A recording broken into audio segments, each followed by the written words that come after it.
සංසරයාමෙට ඇති දොලොස් මල් පෙති පාවඩ රිසි මීන කුලේ නාගාලෙට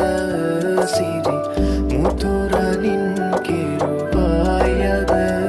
වටි වඩින කලඹමින් ගජලීලා කුඹුසේ සත් ලෙලවයි හිඳිනා ඇතුමන් පිටහඬ දේ හොරනා සරසමිනා වඩින කලඹමින් ගජලීලා කුඹුසේ සත් ලෙලවයි හිඳිනා ඇතුමන් පිටහඬ දේ